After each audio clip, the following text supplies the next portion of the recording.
कांग्रेस कार्यकारी अध्यक्ष जीतू पटवारी का पत्रकार वार्ता। मध्य प्रदेश में कोविड की बीमारी नंबर 1 पर है।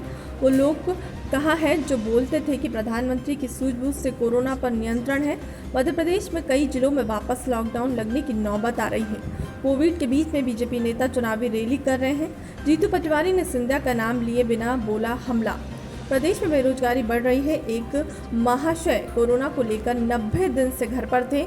उन्हें इस बात का जवाब देना चाहिए था कि किसान के फसल के पैसे कब दिए जाएंगे। वो बोल रहे हैं कि पिछली सरकार में भ्रष्टाचार तो है, बताइए कि महिला बाल विकास, परिवहन, शिक्षा विभाग में क्या भ्रष्टाचार हुआ है।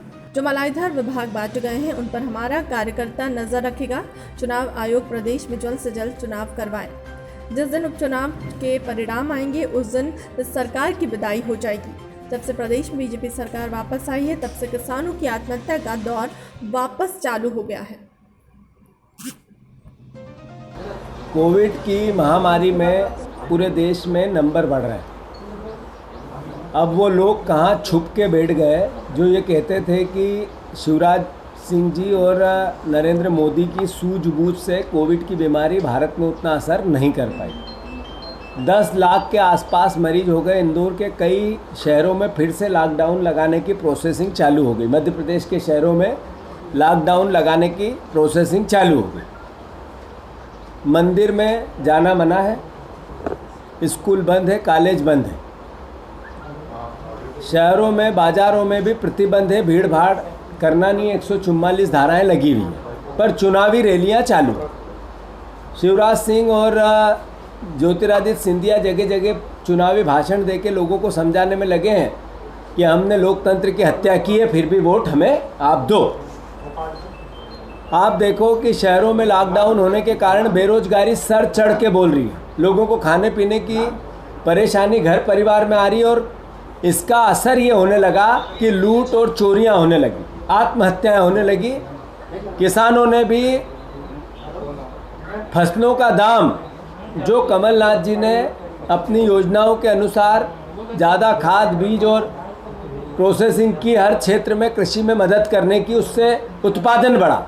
उसकी जब खरीदी की बात आई तो पूरे शिवराज सिंह जी ने विज्ञापन और टेलीविज़न के माध्यम से वाहवाही लूटने की कोशिश करी। धान का और फसलों के खरीदों के पैसा कब दोगे शिवराज सिंह जी? आप तो किसान हितैषी होने की बात करते हो, चुप क्यों हो? एक आदरणीय महाशय 90 दिन तक क्वारंटाइन और कोरोना को लेकर घर में थे। उन्होंने कहा अब मैं आ गया हूँ, जवाब दूंगा इनका। तो आदरणीय जवाब दो कि किसानों के 2 लाख रुपए तक के ऋण माफ़ी क्यों नहीं होगी और कब आप सड़क पे आओगे? आप अतिथि विद्वान, अतिथि शिक्षकों की क्यों सैलरी नहीं मिली और आगे उनका नियमितीकरण को लेके क्या होगा, इस पर क्यों बात नहीं करना चाहते? आप इस बात का जवाब दो कि भ्रष्टाचार पिछली सरकार में था। ये एक बयान मैंने उनका सुना।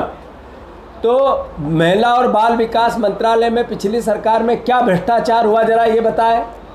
परिवहन मंत्रालय, राजस्व मंत्रालय में क्या भ्रष्टाचार हुआ जरा ये बताएं। स्वास्थ्य मंत्रालय में क्या पिछली सरकार में भ्रष्टाचार हुआ जरा ये बताएं। आप ये बताएं कि क्या क्या भ्रष्टाचार का आरोप लगाना और उस पर कोई एविडेंस की बात न करना अपने आप में ये बताता है कि एक ऐसा व्यक्ति जो फ्रस्ट्रेटेड है, अपने आप में आरोप और प्रत्यारोप की राजनीति करना चाहता है।